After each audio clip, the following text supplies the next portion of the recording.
ये जो सीरीज शुरू की है जेबीटी टैट की, ये कंटिन्यू रहेगी। इसमें हम लास्ट के कुछ प्रीवियस ईयर के क्वेश्चंस को करेंगे और जैसे ही वो सीरीज कंप्लीट होगी, मींस लास्ट ईयर के जो भी क्वेश्चन टैट हुए हैं वो क्वेश्चन हो जाएंगे, तो हम कुछ इन्हीं टॉपिक से रिलेटेड कुछ नए क्वेश्चंस भी करेंगे जो कि आने वाले नवंबर में हमें काम आएंगे। Hello friends, welcome back to my YouTube channel. तो कैसे हैं आप सब? उम्मीद करते हैं आप सभी अच्छे होंगे। तो जैसे कि आपको पता है, हमने लास्ट वीडियो में जेबीटी टैट के मैथ सेक्शन का हमने फर्स्ट 15 क्वेश्चन सॉल्व करे थे और आज हम जो नेक्स्ट 15 क्वेश्चन जो होंगे 15 से लेकर 30 तक जो है मैथ सेक्शन को, जो लास्ट वीडियो था उसका जो मैंने लिंक जो है वो डिस्क्रिप्शन बॉक्स में डाल दिया है। तो अगर अभी तक आपने वो वीडियो नहीं देखा है तो आप काइंडली उसको देख सकते हैं, ताकि जो हम आज के क्वेश्चन करने जा रहे हैं उसके साथ आप कनेक्ट कर पाओ। तो चलिए तो शुरू करते हैं आज के इस सेशन को। तो मैंने क्वेश्चन नंबर 104 लिख लिया है। ये जो लास्ट वीडियो में हमने इस क्वेश्चन को स्किप करा था, तो सबसे पहले हम आज इसी क्वेश्चन को शुरू करेंगे। तो चलिए इस क्वेश्चन को रीड कर लेते हैं सबसे पहले हम। तो क्वेश्चन जैसे कि आप देख पा रहे हैं, क्वेश्चन दिया गया है find the value of x in the given figure. तो ये आप फिगर देख पा रहे हैं, इसमें हमने ये जो एक्स देख रहे हैं आप, इसकी वैल्यू को फाइंड आउट करना है। ऑप्शंस दिए गए हैं। ऑप्शन ए है 100 डिग्री, ऑप्शन बी है 110 डिग्री, ऑप्शन सी है 180 degree and option D is 90 degree. तो सबसे पहले हम इस फिगर को समझेंगे कि ये किस तरह की फिगर है। तो ये जो है फिगर, ये पॉलीगन की कैटेगरी में आएगी। सो पॉलीगन वो फिगर्स होती हैं, पॉलीगन उसको बोलते हैं जिसमें 3 या 3 से ज़्यादा साइड्स एक एनक्लोज्ड फिगर बनाती हैं। मींस इसमें हमारा ट्राइंगल आ जाएगा। अब ये लाइन सेगमेंट अगर इसको नेमिंग कर दें ए, बी और सी, ये ट्राइंगल है, तो ये जो है लाइन सेगमेंट है, मींस लाइन का हिस्सा ए, ये बी सी और ये यहाँ से ए सी। तो इन लाइन सेगमेंट ने एक ये क्लोज्ड फिगर बनाई है। सो ये एक पॉलीगन फिगर है।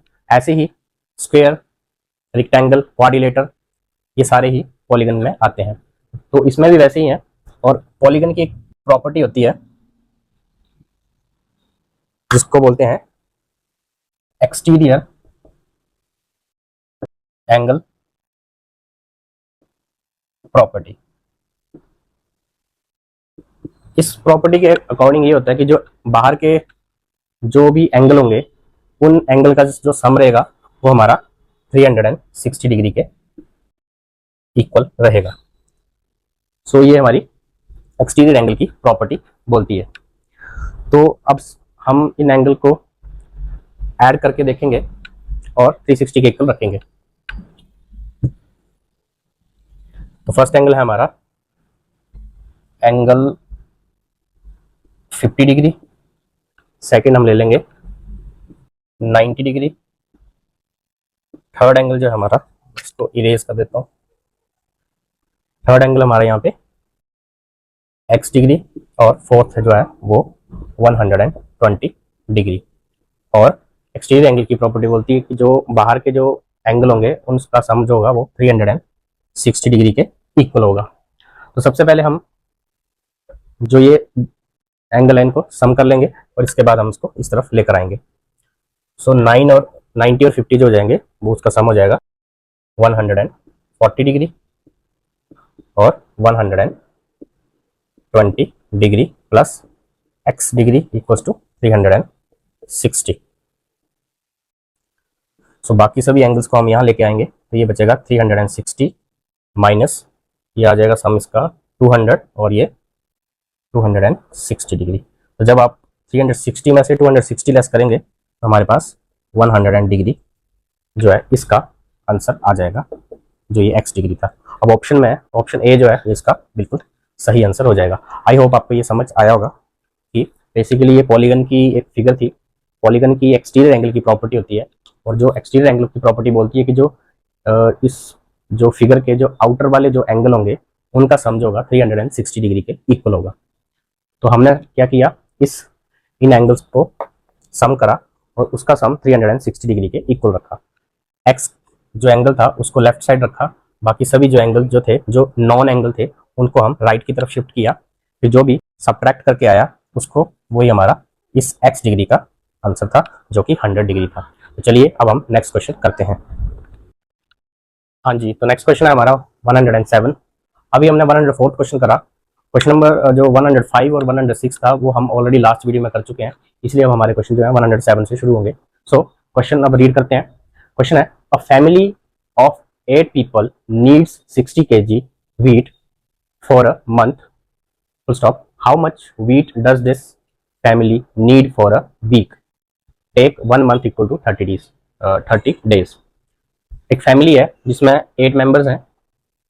सो 60 kg जो है वीट का कंजप्शन कर रहे हैं ये एक मंथ में। तो क्वेश्चन ये पूछा है कि how much wheat does this family need for a week, means 1 week में ये कितना केजी जो है वीट को कंजप्शन ये करेंगे, यूज करेंगे।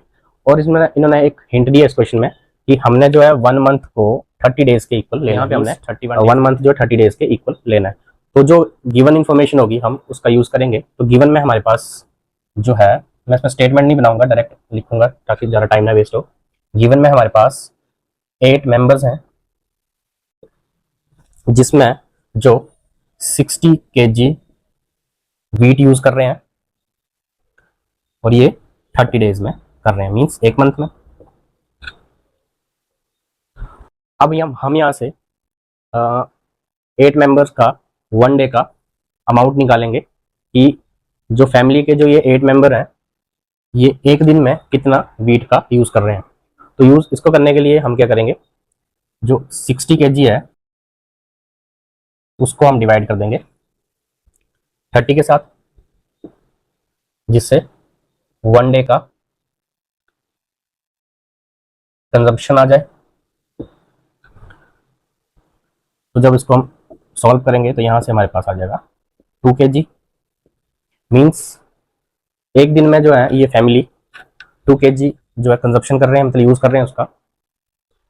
तो क्वेश्चन में बोला एक वीक में 7 डेज होंगे। तो हम क्या करेंगे, 1 वीक के लिए जो हमारा आंसर होगा वो आ जाएगा 2 मल्टीप्लाई बाय 7 डेज, यहां से आ जाएगा 14 consumption of wheat in KG equals to 14 kg। तो ये हमारे इस क्वेश्चन का आंसर हो जाएगा जो कि ऑप्शन ए है। तो एक बार इसको मैं फिर से रिपीट कर देता हूँ। फैमिली है 8 पीपल की, 60 kg वीट जो एक मंथ में ये यूज कर रहे हैं। क्वेश्चन में ये बोला कि एक हफ्ते में ये कितना वीट का यूज करेंगे। तो एक मंथ को 30 डेज के इक्वल लेना है। 8 मेंबर्स जो है 60 kg 30 डेज में कर रहे हैं, तो 1 डे में वो कितने दिन में करेंगे, डिवाइड बाई 30 करेंगे, तो यहाँ से 2 kg आ गया। और 1 वीक का कंजप्शन निकालना है, तो इस 2 को 7 डेज से मल्टीप्लाई करेंगे, तो 14 kg जो है एक वीक में ये फैमिली यूज कर रही है। सो ये था इस क्वेश्चन का आंसर। चलिए अब हम नेक्स्ट क्वेश्चन कर लेते हैं। क्वेश्चन नंबर 108 है हमारा, a fraction becomes 9/11 if 2 is added to both numerator and denominator। Means कोई एक फ्रैक्शन है, बोल रहे हैं वो 9/11 हो जाएगी अगर हम न्यूमिनेटर और डिनोमिनेटर में 2 ऐड कर देंगे। सेकंड कंडीशन बोल रहे हैं if 3 is added to both numerator and denominator it becomes 5/6। तो ये दो कंडीशन आपके पास दी गई हैं। फाइंड द फ्रैक्शन, तो यहाँ पे हमें फ्रैक्शन को फाइंड आउट करना है। ऑप्शंस दिए गए हैं। ऑप्शन ए जो है 7/11, अगर आपको विजिबल नहीं आप जूम करके देख लीजिए, क्वेश्चन बड़े हैं थोड़े तो लिखने में दिक्कत आ रही है, फिर जगह स्पेस कम रह रहा है। B 9/7, C 7/9 and D option is none of these. तो चलिए इस क्वेश्चन को शुरू करते हैं, समझते हैं। तो फ्रैक्शन निकालनी है, मीन्स हमें फ्रैक्शन का पता नहीं है, तो उसको लेट कर लेंगे। Let the fraction equals to x upon by, तो x अपॉन बाय हमने इसको मान लिया है। अब हम फर्स्ट कंडीशन ये ले लेंगे कि 9/11 इसमें हम न्यूमिनेटर में 2 ऐड कर रहे हैं और डिनोमिनेटर में भी 2 ऐड कर रहे हैं, तो हमारी जो फ्रैक्शन है वो 9/11 के इक्वल आ जाएगी। साथ में मैं दूसरी भी लिख लेता हूँ। दूसरी कंडीशन में बोला कि अगर इफ 3 इज एडेड टू, कि इसी फ्रैक्शन में डिनोमिनेटर में 3 और न्यूमिनेटर में 3 और डिनोमिनेटर में भी 3 ऐड करें, तो फ्रैक्शन जो है वो 5/6 के इक्वल आ जाएगी। अब हम इसको सॉल्व करेंगे, क्रॉस मल्टीप्लाई करेंगे, डायरेक्ट लिख रहा हूँ 11x plus 22 equals to, direct का मतलब है ये यहाँ पे प्रोडक्ट हो रहा है, जब इधर क्रॉस जाएगा तो 11 का प्रोडक्ट x के साथ होगा तो 11x आ जाएगा, 11 का प्रोडक्ट 2 के साथ तो 22। सेम वैसे ही इस तरफ होगा 9 बाय और 18, 9 टू 18। अब यहाँ पे इसको एक इक्वेशन की फॉर्म में बनाएंगे तो ये बन जाएगा 11x माइनस 9y, और ये 22 ऑलरेडी इधर है, ये इधर आके माइनस का हो जाएगा, प्लस का है तो साइन चेंज होंगे, माइनस का हो जाएगा plus 22 minus 18 is equal two plus 4, क्योंकि बड़े के साथ पॉजिटिव साइन है बड़े के साथ, तो रिजल्ट में भी हमारा पॉजिटिव ही आएगा। तो यहाँ से इक्वेशन बन जाएगी और इस तरफ आपका 0 आ जाएगा। ओके, तो यहाँ से हम और कर सकते हैं, तो यहाँ से x निकालना है तो इसको हम लिख सकते हैं ऐसे, ये अब ये इस तरफ शिफ्ट कर देंगे तो ये माइनस का ये पॉजिटिव 9y हो जाएगा, और ये पॉजिटिव 4 है तो ये माइनस का 4 हो जाएगा, और ये जो x के साथ जो 11 है वो इसके डिनोमिनेटर में आ जाएगा। तो यहाँ से हमारे पास एक x की वैल्यू आ गई है, इसको हम इक्वेशन 1, इक्वेशन इसको 2 दे देते हैं, इसको इक्वेशन 3।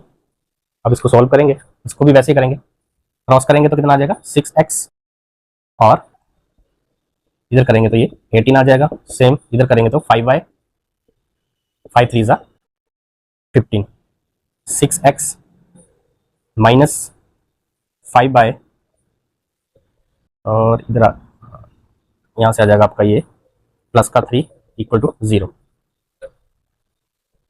प्लस 8 इधर आके माइनस प्लस 8 18 और minus 15 is equal two plus 3। अब हम क्या करेंगे, इस x की वैल्यू को का यहाँ यूज करेंगे, मीन्स x की जगह अब हम ये पुट करेंगे, तो 6 into 9y minus 4 upon 11 minus 5y, इसको मैं यहाँ लेके जाऊंगा तो ये हो जाएगा माइनस का 3। ओके, 9 6 जा 54 बाय इसका प्रोडक्ट इसके साथ भी होगा तो 6 4 जा 24, इसके नीचे 1 है मतलब कुछ नहीं, मीन्स 1 है तो डायरेक्ट आप मल्टीप्लाई कर सकते हैं, एलसीएम आ जाएगा 11 5 जा ये प्रोडक्ट करके 55 बाय, और इन दोनों का जो डिनोमिनेटर होगा सभी का ये आ जाएगा 11। ओके, अब यहाँ आ जाएगा 3, और जो नेक्स्ट स्टेप में क्या होगा, ये क्रॉस में करूंगा तो यहाँ से ये फिनिश हो जाएगा, और यहाँ आ जाएगा 11 3 जा 33। अब जो जो यहाँ से सॉल्व हो रहा है वो हम कर देंगे, 54 बाय और माइनस 55 बाय, तो यहाँ से कैंसिल होकर ये बचेगा सिर्फ माइनस का बाय, मीन्स 55 बाय माइनस के हैं और ये पॉजिटिव 54 बाय है, ये बड़ा है माइनस का साइन इसलिए इसके साथ आएगा, क्योंकि 55 में से 54 चले गए तो सिर्फ एक बाय बचेगा, और इस तरफ जो है माइनस 33 और ये प्लस 24, तो है ये माइनस करके आएगा यहाँ पे माइनस का 9, और माइनस बाय माइनस के साथ माइनस कैंसिल, y की वैल्यू आपके पास आ जाएगी 9। अब इस 9 का यूज करेंगे, इसको हम 4 बोल दें, इस y की वैल्यू का यूज करेंगे यहाँ, और यहाँ से हमारे पास x की वैल्यू भी आ जाएगी। ओके, तो छोटा लिखना पड़ेगा, 9 y की वैल्यू 9 है तो 9 डाल देंगे, माइनस 4 अपॉन 11, 9 9 जा 81, 81 में से हम माइनस करेंगे 4, I guess should come 77 divide by 11, 11 7 जा 77, यहाँ से x की वैल्यू जो है हमारे पास आ गई है 7। अब इस x की वैल्यू का और y की वैल्यू का हम यूज करेंगे, ये जो हमने उसको सबसे पहले लेट करा था फ्रैक्शन को x अपॉन y, तो x की वैल्यू 7 है और y की वैल्यू 9 है, तो जो क्वेश्चन में हमसे पूछा गया था कि फ्रैक्शन क्या होगी, तो फ्रैक्शन जो है हमारी वो है 7 अपॉन 9। ऑप्शन में चेक कीजिए तो ये 7 अपॉन 9 जो है ऑप्शन नंबर सी में हमें मिल जाएगा। तो स्टेटमेंट क्वेश्चन होते हैं, इसको समझना पड़ेगा अच्छे से, फिर जाके ये सॉल्व होंगे, इसका कोई शॉर्ट ट्रिक नहीं है कि इसको कोई शॉर्ट ट्रिक से किया जा सकता है, सॉल्व तो आपको फिर भी करना ही पड़ेगा। तो ये क्वेश्चन कुछ इस तरीके से था, हमने फ्रैक्शन मानी x upon y, first condition में 2 को ऐड किया न्यूमिनेटर और डिनोमिनेटर में, तो हमें मिला x upon 2 by plus 2 equals to 9 upon 11, solve किया ये आ गया। दूसरी कंडीशन थी कि अगर न्यूमिनेटर और डिनोमिनेटर में 3 को ऐड किया जाए तो हमारी फ्रैक्शन जो है वो इस तरीके से बन जाएगी 5 अपॉन 6 के इक्वल आएगी, इसको भी सॉल्व किया, हमारे पास ये इक्वेशन आई। फिर इस इक्वेशन का यूज किया इसमें, यहाँ से हमें y की वैल्यू 9 मिली, 9 का यूज किया इसमें क्योंकि हमें x की वैल्यू चाहिए थी, आप इसमें भी डाल सकते हैं बट ये हमें ऑलरेडी सॉल्व है, इसमें जस्ट हमने वैल्यू पुट करनी है और x की वैल्यू एक तरफ ही है हमें सॉल्व करके, तो यहाँ से 7 आ गया x की वैल्यू, और इस 7 और 9 का यूज किया हमने इस x अपॉन y में, तो ये हमारे इस क्वेश्चन का आंसर है। चलिए हम जी, इसको क्वेश्चन नंबर 109 है, √2 is a dash number, means root two को पहचानना ये कि ये कौन से नंबर की कैटेगरी में आएगा। ऑप्शन ए है रैशनल नंबर में आता है, ये इरेशनल में आता है, या प्राइम नंबर में, या फिर होल नंबर में आता है। सो इसका आंसर जो होगा ऑप्शन बी रहेगा, क्योंकि रूट टू की बात करें तो इसकी एक वैल्यू रहती है 1.41, मीन्स आगे जो है इसकी वैल्यू अभी तक खत्म नहीं है, मीन्स ये आगे भी चलती रहती है, कंटिन्यू चलेगी ये वैल्यू। तो रूट टू जो है रैशनल इरेशनल नंबर वो होंगे जो नॉन टर्मिनेटिंग होंगे और जो रिपीट भी नहीं करेंगे। मीन्स कुछ ऐसे नंबर जैसे ये 1 4 1 2 3 5 6 7 8 1 2 3, मतलब रिपीट करेंगे तो ये पैटर्न में नहीं करेंगे, इसका कोई रेपिटेशन नहीं होगी एक एग्जैक्ट, बीच में कुछ भी आएगा और ये आगे तक चलते रहेंगे और ये खत्म नहीं होंगे। तो ऐसे वाले जो होंगे नंबर वो आपके इरेशनल की कैटेगरी में आता है। जैसे एक पाई होता है, पाई की वैल्यू को हम 3.14 में लेते हैं, तो ये इसकी एग्जैक्ट वैल्यू नहीं है, ये इसके आगे भी नंबर्स हैं जो रिपीट भी नहीं हो रहे हैं और टर्मिनेट भी नहीं हो रहा है। मीन्स ये आगे जाके ऐसा नहीं है कि ये यहाँ पे आके ये खत्म हो जाएंगे, ये नंबर चलते रहेंगे। 3 5 मुझे ध्यान नहीं आ रहा इसका, बट यहाँ तक वैल्यू लेते हैं हम और ये आगे रिपीट होती रहती है वैल्यू। तो इसका आंसर हो जाएगा रूट टू का इरेशनल नंबर। साथ में हम रैशनल नंबर देख लेते हैं। रैशनल नंबर वो नंबर होंगे जो इस फॉर्म में लिखे जाएंगे, पी अपॉन क्यू की फॉर्म में, और एक कंडीशन ये होगी कि जो क्यू है वो जीरो नहीं आना चाहिए। मीन्स ये इस तरीके से लिखा जा सकता है, ऐसे लिखा जा सकता है, ये ऐसे भी लिखा जा सकता है, बट इसको आप ऐसे नहीं लिखेंगे क्योंकि डिनोमिनेटर में क्यू जो है ये जीरो नहीं आना चाहिए, तो ये रैशनल नंबर हो जाएंगे। फिर सी ऑप्शन है प्राइम नंबर। तो प्राइम नंबर वो नंबर होंगे जो या तो अपने टेबल में आएंगे या सिर्फ 1 के टेबल में आएंगे। जैसे अगर मैं ये 7 ले लूँ तो 7 की बात करूँ तो 7 सिर्फ 1 के टेबल में आता है और सिर्फ अपने ही टेबल में ये आएगा। जैसे 1 7 का 7 7 1 7 1 जा 7, तो ये ऐसे नंबर जो होंगे वो प्राइम नंबर की कैटेगरी में आएंगे। डी ऑप्शन था होल नंबर। होल नंबर वो नंबर होंगे जो 0 से शुरू होंगे, मीन्स ऐसे 0 1 2 3 4 और ये आगे तक चलते जाएंगे इनफाइनाइट तक। होल नंबर और नेचुरल नंबर में बस इतना सा डिफरेंस है कि नेचुरल नंबर में ये 0 नहीं होगा। नेचुरल नंबर जो है आपके प्राकृतिक संख्याएं जो है 1 से शुरू होंगी, और जो होल नंबर है वो जस्ट आपने सबसे पहले 0 लगा देना है, बाकी ये सारा फिर ये होल नंबर में कन्वर्ट हो जाएगा। सो ये था इस क्वेश्चन का आंसर। रूट टू जो है वो इरेशनल की कैटेगरी में आएगा। तो चलिए अब हम नेक्स्ट क्वेश्चन नंबर 110 मैंने लिख लिया है, तो चलिए इस क्वेश्चन को रीड करते हैं। तो क्वेश्चन है Raju's father is 5 years more than 3 times Raju's age. If Raju's father age is 44 years, then Raju's age is, option दिए गए हैं, option A 13, B 15, C 12 and D जो है 16 ईयर्स दिया गया। तो चलिए सबसे पहले इस क्वेश्चन को समझ लेते हैं। तो बोला यह गया है कि जो राजू के जो फादर है वो 5 ईयर्स मोर देन है 3 टाइम राजूज एज। मीन्स जो भी राजू की एज होगी उसका 3 टाइम और उसमें 5 ईयर्स हम और ऐड करेंगे तो उसके बराबर जो है राजू के फादर आएंगे। और हमें राजू के जो फादर हैं उनकी एज जो दी गई है 44 ईयर दी गई है, तो हमें यहाँ पे राजू की एज को फाइंड आउट करना है, जिसमें ऑप्शन हमें ऑलरेडी दिए गए हैं। तो यहाँ पे हम ये देख रहे हैं कि जो राजू के जो फादर हैं उनकी एज को कंपेयर किया जा रहा है राजू की एज के साथ। तो जिसके साथ कंपेयर किया जाता है उसी को ही हम लेट करते हैं। मींस हम यहाँ पे राजू की एज को, चलिए इसको शुरू करते हैं, तो हम यहाँ पे लेट कर लेंगे Raju age is equals to X years, और फादर की एज जो है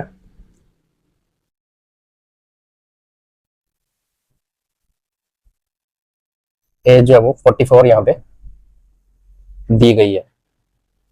और कंडीशन ये दी गई है अकॉर्डिंग टू क्वेश्चन, कंडीशन ये बोला कि जो राजू के फादर हैं वो 5 मोर है इसके 3 टाइम राजूज एज। तो सबसे पहले हम राजू की एज का 3 टाइम करेंगे, तो ये राजू की एज x थी, उसका 3 टाइम तो 3x, और उसमें 5 ईयर और ऐड करेंगे तो प्लस 5, ये इसके कौन आगे, ये आगे राजू के फादर। अब क्वेश्चन में राजू की फादर की एज ऑलरेडी दी गई है जो कि कितनी है 44 ईयर, तो इस चीज को हम इसके राइट साइड में इक्वेट कर देंगे। अब हम यहां से x की वैल्यू को फाइंड आउट करेंगे।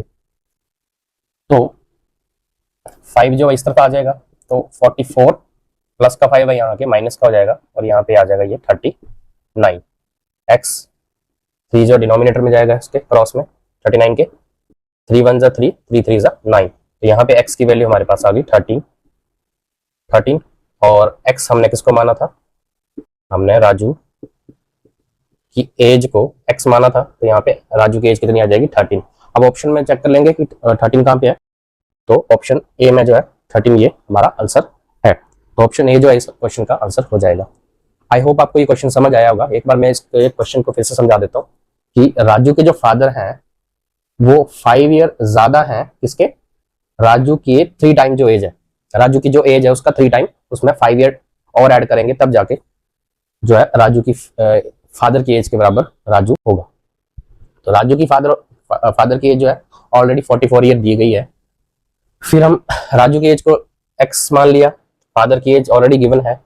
फिर हमने अकॉर्डिंग टू द क्वेश्चन इस इक्वेशन को इक्वेट किया, यहाँ से x की वैल्यू निकाली और वही हमारे इस क्वेश्चन का आंसर था। सिंपल सा क्वेश्चन था पर हमें इस स्टेटमेंट को अच्छे से समझना पड़ेगा।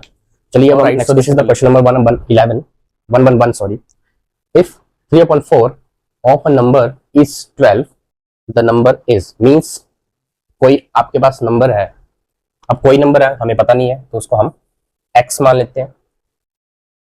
उस नंबर का 3/4 जो है वो इक्वल टू 12 आ रहा है।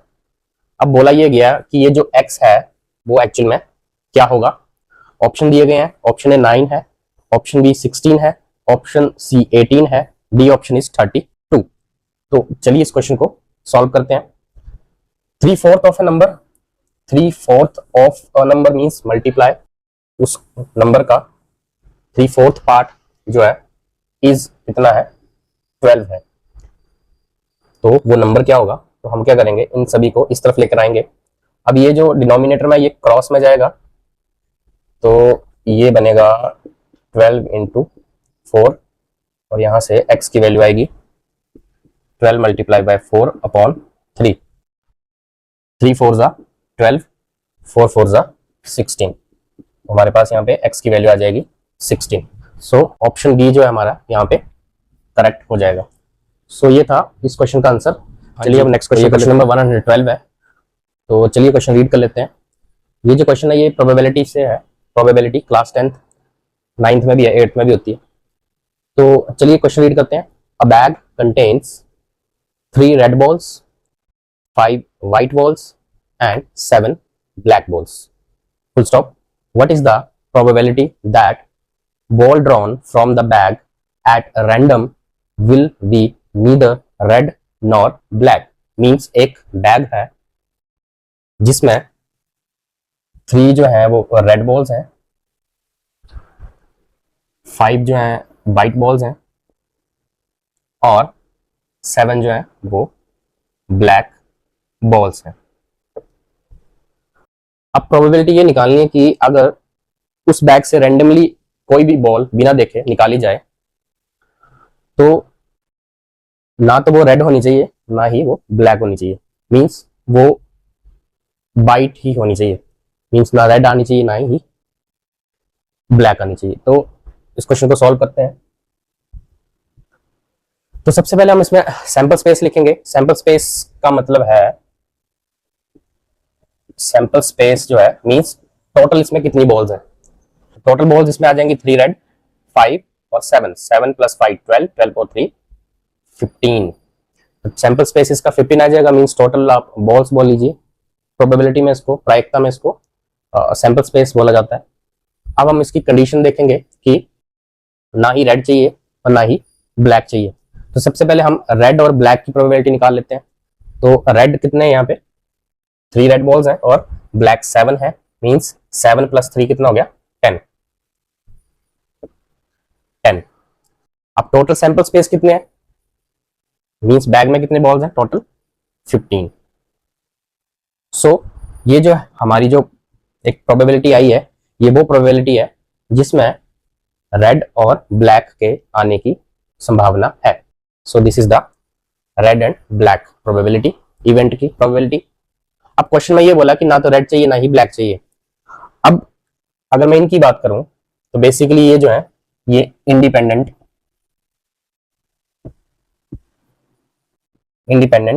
इवेंट्स है। ये मींस जो भी इंडिपेंडेंट इवेंट होते हैं उनका सम जो है हमेशा 1 के इक्वल आएगा।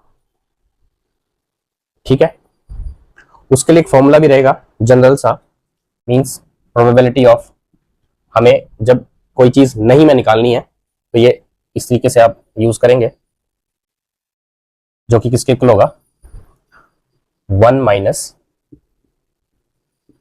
इसका ऑपोजिट, मींस जो चाहिए। तो ये हम फॉर्मूले का यूज करेंगे। तो ये जो इवेंट है ये यहाँ पे इस चीज को डिनोट कर रहा है, मींस ये रेड और ब्लैक के इवेंट को बता रहा है, और ये 1 जो है जो इंडिपेंडेंट का सम है। हमने निकालना ये, मींस ना तो रेड चाहिए ना ही ब्लैक चाहिए। तो हम यहाँ पे वैल्यूज को पुट करेंगे और हमारा आंसर आ जाएगा। तो 1 माइनस 10 अपॉन 15। अब जब हम इसको फर्दर सॉल्व करेंगे तो एलसीएम लेंगे तो इसमें ये आ जाएगा 15 माइनस 10 और ये आ जाएगा इसका denominator. 15 minus 10 is equals to 5 upon 15 and 5 3 15 is 1 upon 3। So option देखेंगे तो 1 अपॉन 3 जो है वो ऑप्शन बी में हमें दिख रहा है। सो ये जो है इसका आंसर हो जाएगा। बेसिकली इसमें सिंपल ये था कि हमने रेड और ब्लू की हमें प्रोबेबिलिटी नहीं चाहिए थी, तो हमने इस 1 में से इन दोनों की प्रोबेबिलिटी को माइनस कर दिया। अब जो बच गया वो हमारा आंसर था, जो कि 1/3 था। ये क्लास 10th में इसके बारे में दिया गया इंडिपेंडेंट इवेंट्स क्या होते हैं, मींस जो भी इंडिपेंडेंट, ये एक इंडिपेंडेंट इवेंट है, इसकी अपनी एक आइडेंटिटी है, इस इवेंट की अपनी आइडेंटिटी है और इस इवेंट की एक अपनी आइडेंटिटी है। बट जब इन तीनों का सम करेंगे वो हमेशा 1 के इक्वल जरूर आएगा। इसके बारे में हम बाद में फिर किसी और क्वेश्चंस में समझ लेंगे, तब तक हम अगला क्वेश्चन करते हैं। तो ये नेक्स्ट क्वेश्चन है 113। क्वेश्चन है find the value of a if 8a equals to 35 whole square minus 27 whole square. So जो गिवन है हम उसको लिख लेते हैं। तो ये हमारे पास गिवन इंफॉर्मेशन दी गई है कि हमारे पास 8a दिया गया है इक्वल्स टू 35 का स्क्वायर, इसको होल स्क्वायर नहीं बोलेंगे, सिंगल ये तो, और ये लिखा आप ऐसे सकते हैं, और ये 27 इस तरीके से। तो अगर इसको ध्यान से देखें तो ये एक तरह का फॉर्मूला बना रहा है A square minus B square, और ए स्क्वायर बी स्क्वायर जो होता है, A square minus B square जो होता है वो equal to A plus B into A minus B के इक्वल रहेगा। बस आपने यही करना है, वैल्यूज को डालना है और सॉल्व करना है। 8a जो लेफ्ट साइड है उसको एज इट इज लिखेंगे 8a इज इक्वल्स टू, अब ये a स्क्वायर है और ये माइनस बी स्क्वायर है, तो किसके इक्वल है a plus B, means 35 plus 27 और a minus B means 35 minus 27। इसको सॉल्व करेंगे तो ये आ जाएगा 7 और प्लस 5 12, 3 2 और 5 प्लस 1 62। यहां से माइनस करने पे आएगा ये 8। अब इसको प्रोडक्ट करेंगे और डिवाइड में नेक्स्ट स्टेप में ये 8 आ जाएगा। यहां से हमारे पास a की वैल्यू निकल आएगी। मैंने कुछ गलत कर दिया गया,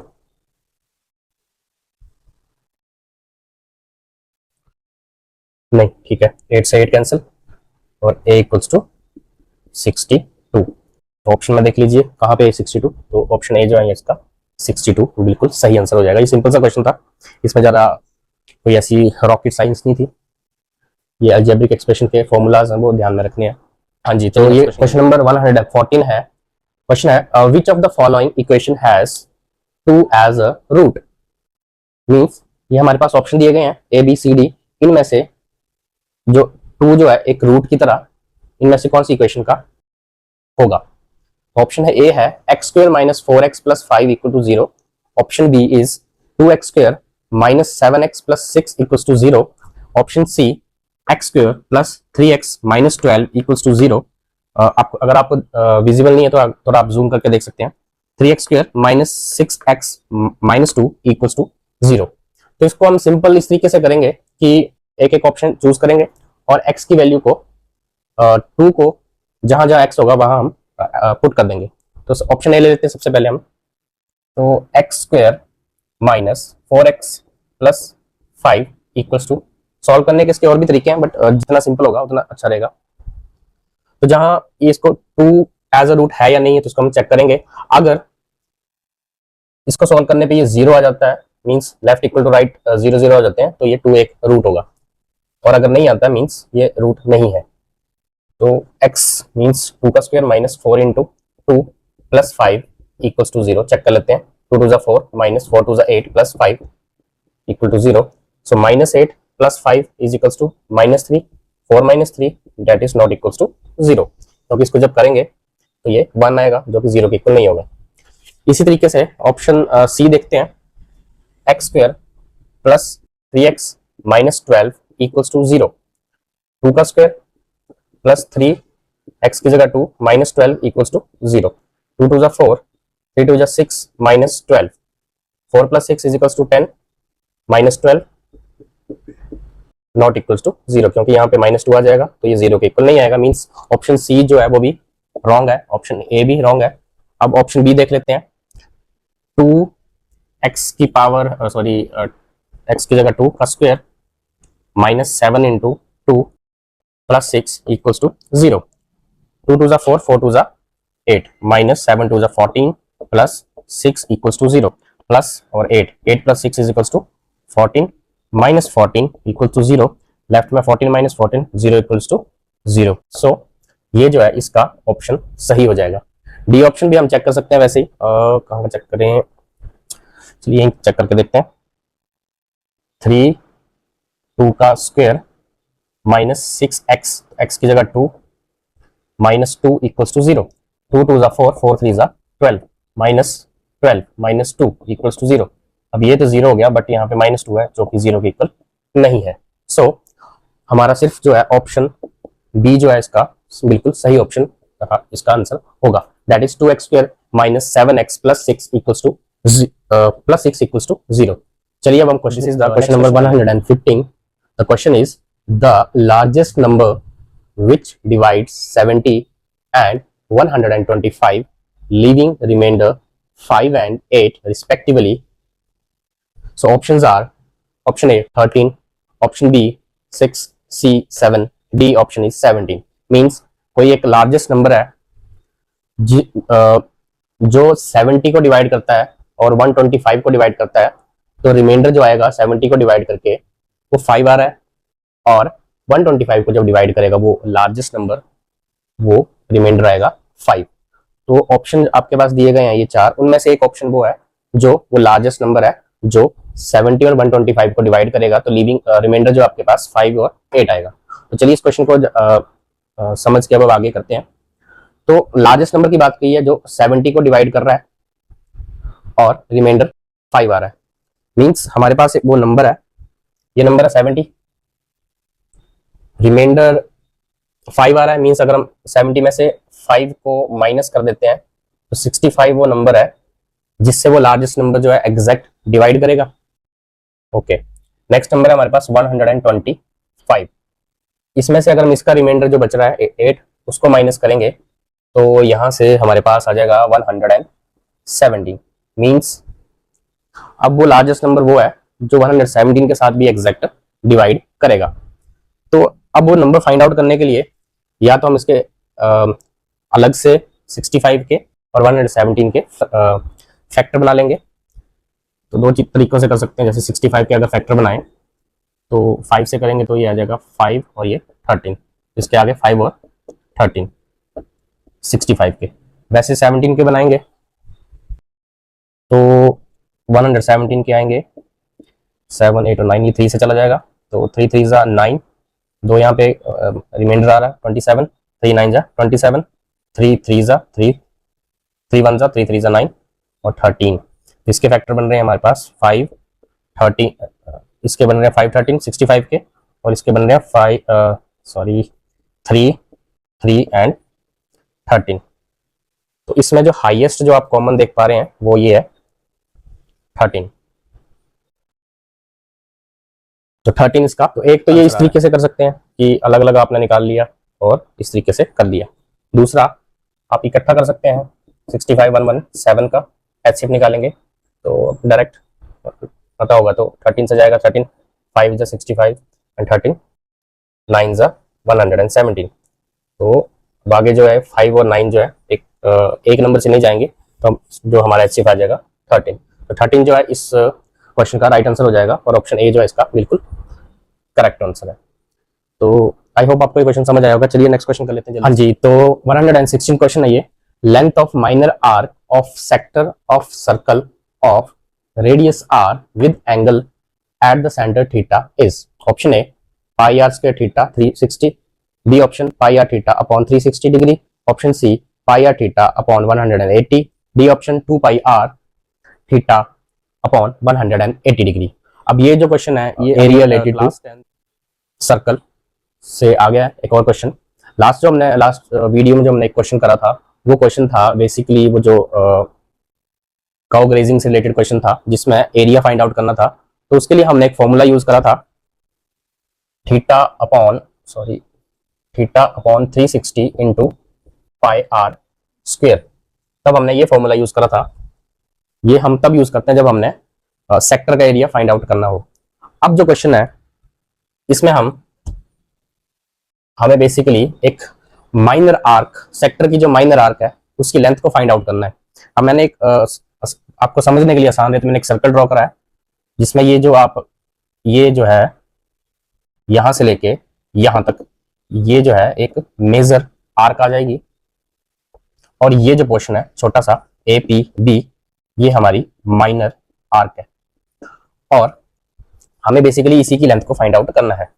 अगर आप ये जो बाउंड्री देख पा रहे हैं तो सर्कल में इस बाउंड्री को हम बोलते हैं सर्कमफ्रेंस, और सर्कमफ्रेंस का जो फॉर्मूला रहता है वो रहेगा 2 पाई आर, इस तरीके से रहेगा। ओके, अब हमें इस पूरी का नहीं सिर्फ इतना सा निकालना है और तो इसके लिए जो फॉर्मूला रहेगा वो ये बनेगा theta upon 360 multiply 2 pi R. Means जब हमने लेंथ को फाइंड आउट करना होगा आर्क में तब हम यूज करेंगे 2 पाई आर, और जब हमें सेक्टर में एरिया को फाइंड आउट करना होगा तब हम इसकी जगह यूज करेंगे pi are square, because area of circle is pi are square. तो ये फॉर्मूला रहेगा। अब इसको सॉल्व करेंगे तो अब इसमें वैल्यूज नहीं पुट करनी है क्योंकि ऑप्शन जो है हमारे इसमें इस तरीके से हैं, तो इसको जो सॉल्व जितना होगा उतना ही करेंगे। जैसे 2 1 2 और इसको जब सॉल्व करेंगे तो ये आ जाएगा 180 डिग्री। तो अब आगे सॉल्व करने की जरूरत नहीं है, जो बचेगा वही हमने लिखना है। तो ये बचा theta pi R upon 180। Options को चेक करेंगे ऐसा कोई मैच कर रहा है या नहीं।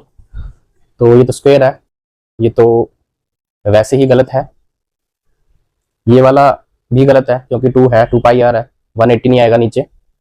Option B pi R theta match कर रहा है बट नीचे 360 है। ऑप्शन सी देखें तो पाई आर थीटा या थीटा पाई आर जो भी है एक ही है अपॉन 180, ये मैच कर रहा है। तो ऑप्शन सी जो है इसका बिल्कुल सही ऑप्शन हो जाएगा। आई होप आपको ये क्वेश्चन समझ आया होगा।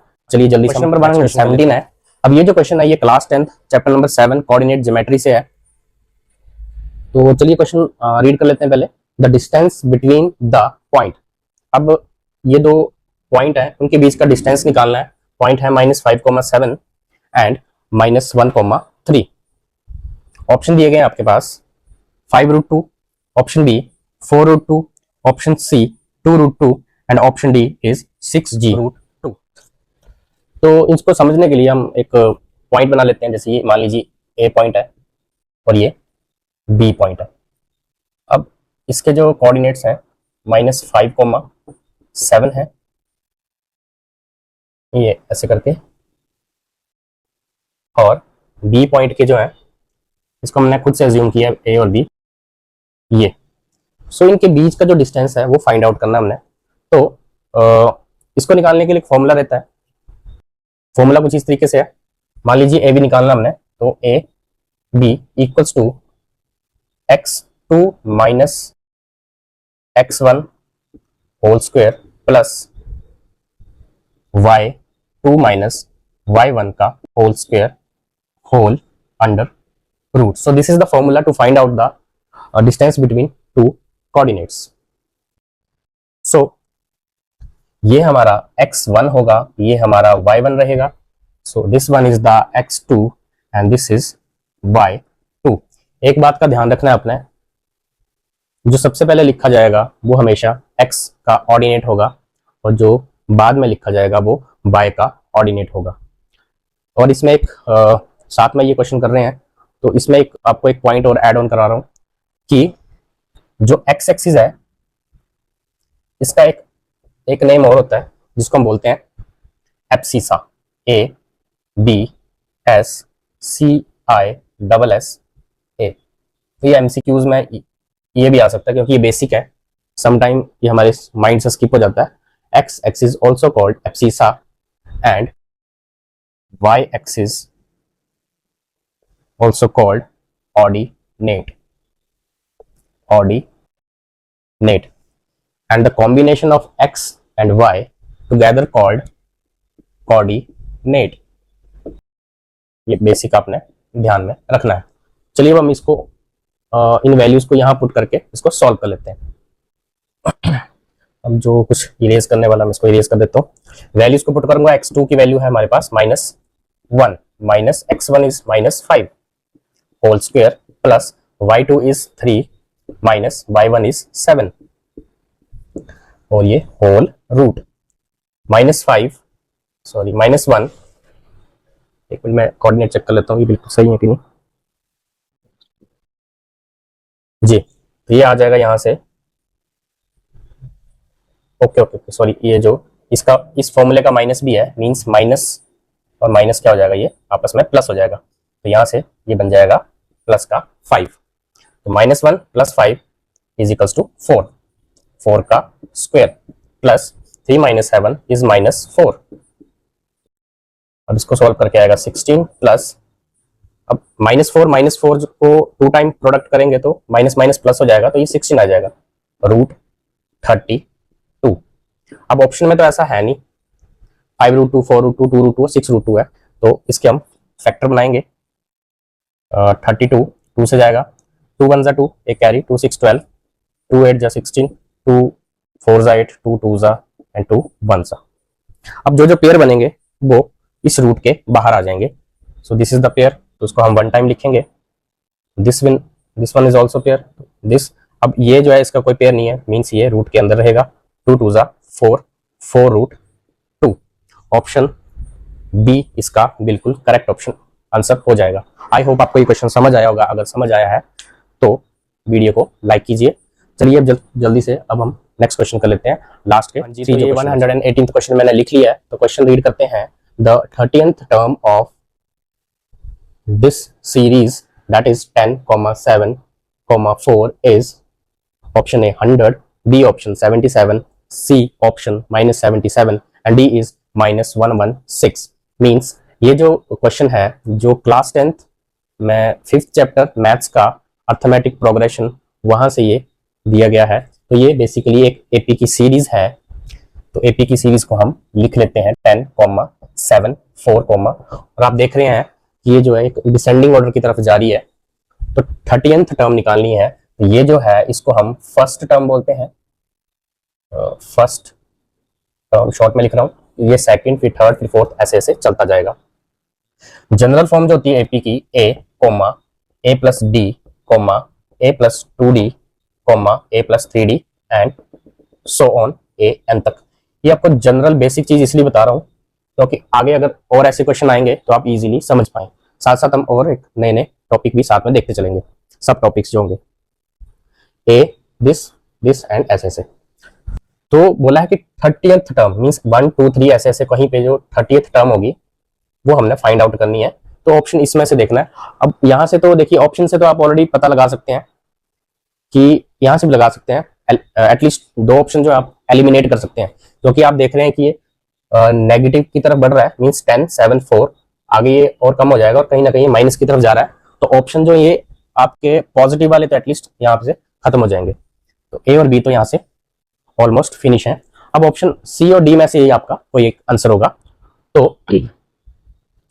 अब यहां से हम सबसे पहले डी फाइंड आउट करेंगे। बेसिकली डी क्या एक कॉमन डिफरेंस होगा, मींस कॉमन डिफरेंस जो है हम यहां से निकालते हैं D equals to second term minus first term, या थर्ड में से हम सेकंड को माइनस करेंगे, या फोर्थ में से थर्ड को, या फिफ्थ में से फोर्थ को, मतलब आगे वाली से पीछे वाली को हम जब माइनस करेंगे तो जो अगर हमारा डिफरेंस बार बार सेम आ रहा है तब ये अर्थमेटिक सीरीज की लिस्ट में आती है।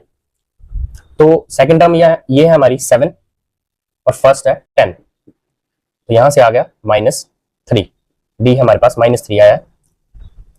अब यहाँ पे क्वेश्चन में ये बोला गया कि आपको ऑलरेडी पता है कि अर्थमेटिक प्रोग्रेशन की टर्म है, इसलिए बार बार हम डी निकालने की कोशिश नहीं करेंगे, एक बार निकालेंगे, डी इक्वल टू -3 आ गया। अब ये जो है 30th निकालनी है, तो दो तरीके से हो सकता है, थोड़ा क्वेश्चन लंबा है, पर क्वेश्चन तो छोटा है, पर दो तरीके से समझा रहा हूँ, इसलिए लंबा हो जाएगा। फॉर्मूला होता है an equals to a plus n minus 1 d। जब आपने nth टर्म फाइंड आउट करनी हो तब हम ये फॉर्मूला यूज करते हैं। तो an means a 30th term निकालनी है, तो n की जगह जहां n होगा वहीं 30 डालेंगे। a हमें फर्स्ट टर्म है, ये जो है फर्स्ट टर्म होती है, a से डिनोट की जाती है, तो a कितना है 10, तो 10 आ गया, प्लस n कितना था 30 माइनस 1 इक्वल्स टू 29, और d कितना है -3। इसको मल्टीप्लाई करेंगे तो कितना आएगा, 9 3 27, 2 कैरी, 3 2 6 और 2 8, तो और ये प्लस माइनस माइनस और ये 10, तो ये तो सिंपल कितना आ गया, 10 माइनस 87 इज इक्वल्स टू -77, तो 8/30 जो है आपका 77 आ गया है ये। और दूसरा एक सिंपल तरीका ये था, अगर आपने क्योंकि क्वेश्चन जब हम कर रहे होंगे इतना टाइम नहीं होगा हमारे पास, तो जस्ट आप 8/30 निकाल रहे हैं तो आप इस तरीके से भी लिख सकते हैं, A30 is equals to A plus 29D, क्योंकि यही तो हमने फाइंड आउट करना था।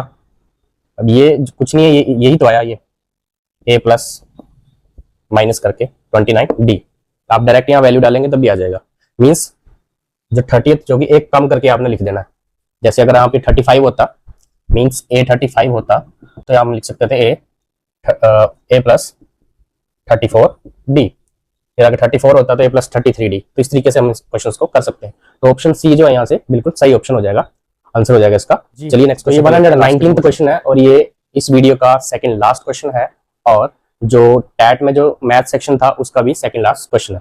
तो चलिए जल्दी से इस क्वेश्चन को देख लेते हैं। The number of whole numbers lying between -5 and 5 are, means ये जो आपके पास -5 से -5 और 5 दिया गया है, इसके बीच में आपने होल नंबर्स को बताना है। मीन्स इनके बीच में कौन कौन से नंबर्स आएंगे जो होल नंबर होंगे। तो ये क्वेश्चन तो बिल्कुल सिंपल सा है, बेसिक पता होना चाहिए। मीन्स इतना हमें पता होना चाहिए कि होल नंबर कहाँ से शुरू होते हैं। तो होल नंबर जो है हमारे 0 से शुरू होंगे, 0 1 2 3 4 5 एंड इनफाइनाइट तक ये चलेंगे। तो नेगेटिव वाले तो इसमें काउंट ही नहीं होंगे।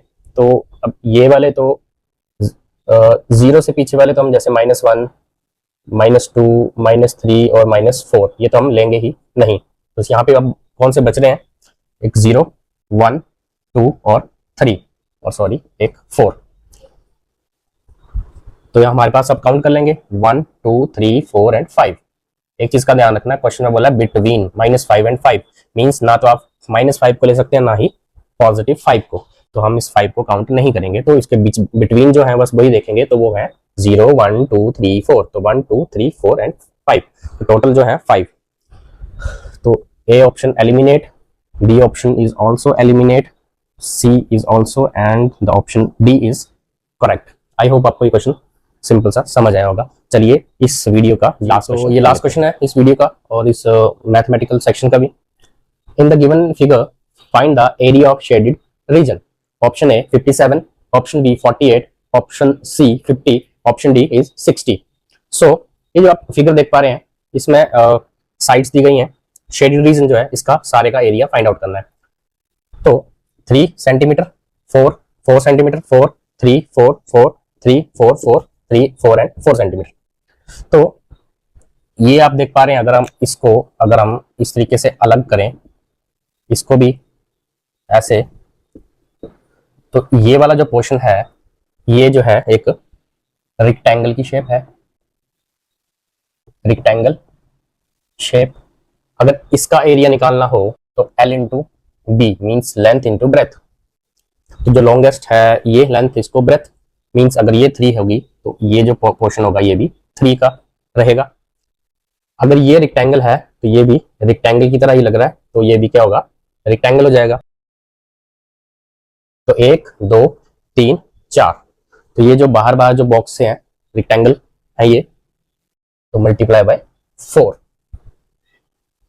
तो वैल्यूज लेंथ कितनी है 4 है और ब्रेथ कितनी है 3 है, तो 4 इंटू 3 और टोटल कितने रेक्टेंगल है 4 है, तो ये 4 3 जा 12 मल्टीप्लाई बाय 4, 12 4 जा 48 जी। तो ऑप्शन बी तो हमारे पास 48 आ गया है, बट क्या ये पूरा क्वेश्चन हो गया जी? नहीं, क्योंकि अगर आप ध्यान से देखें तो ये जो सेंटर वाला पोर्शन है ये छूट गया है, और अगर ये 3 सेंटीमीटर यहाँ से निकला है तो ये सामने है, तो ये भी 3 है, और इसके सामने है तो ये भी 3 है, और इसके सामने जो है ये भी 3 है। बट ये रेक्टेंगल नहीं है, ये क्या बन रहा है, ये एक स्क्वायर बन रहा है। 4 भुजाएं जिसकी सेम होंगी तो वो स्क्वायर होगा, 4 पता नहीं चतुर्भुज बोलते हैं आई गेस, 4 और 4 तो ये स्क्वायर शेप है, सॉरी वो नहीं है, 3 सेंटीमीटर इसकी साइड्स, 3 3 3 और 3। और जब area of square find out करना हो तो साइड इंटू साइड फॉर्मूला रहेगा। तो जो एक साइड है 3 है सभी, तो 3 इंटू 3 इज इक्वल्स टू 9। तो इस 9 को यहाँ पे हम ऐड कर देंगे, तो 9 और 8 17, 1 4 प्लस 1 57। 57 जो है वो ऑप्शन ए में है, तो हमारे इस क्वेश्चन का आंसर हो जाएगा 57, जो है बिल्कुल सही है। ये जल्दबाजी में हम क्वेश्चन गलत भी कर सकते हैं, तो ध्यान से करने हैं क्वेश्चन। सो ये था लास्ट क्वेश्चन इस वीडियो का। आई होप आपको ये जो सेशन है ये भी अच्छा लगा है। और जो लास्ट वीडियो अगर आपने नहीं देखी है, इसमें हमने लास्ट वीडियो में हमने फर्स्ट 15 क्वेश्चन करे थे जेबीटी जून के टैट के। और एक चीज मैंने ये भी बताना भूल गया था कि ये जो सीरीज है ये सीरीज सी है, तो उस हिसाब से मैंने ये नंबरिंग की थी, 120 है, 199 91 से शुरू था ये। तो आई होप आपको ये सेशन अच्छा लगा है। अगर ये सेशन आपको अच्छा लगा है तो आप अपने फ्रेंड्स के साथ शेयर कीजिए, जिसको इसकी ज़रूरत है उनके साथ शेयर कीजिए। और अगर ये आपको सेशन अच्छा वाकई में अच्छा लगा है तो मेरे चैनल पे अगर आप नए हैं तो चैनल को सब्सक्राइब कीजिए, फ्रेंड्स के साथ शेयर कीजिए, और कमेंट बॉक्स में बताइए कि किस क्वेश्चन में आपको दिक्कत आई है, ताकि उस क्वेश्चन को मैं दोबारा से आपको करवा दूँ। और ये जो सीरीज शुरू की है जेबीटी टैट की, ये कंटिन्यू रहेगी। इसमें हम लास्ट के कुछ प्रीवियस ईयर के क्वेश्चंस को करेंगे, और जैसे ही वो सीरीज कंप्लीट होगी, मींस लास्ट ईयर के जो भी क्वेश्चन टैट हुए हैं वो क्वेश्चन हो जाएंगे, तो हम कुछ इन्हीं टॉपिक से रिलेटेड कुछ नए क्वेश्चंस भी करेंगे, जो कि आने वाले नवंबर में हमें काम आएंगे। तो तब तक के लिए धन्यवाद, और मिलते हैं अब हम अगले वीडियो में। नमस्कार।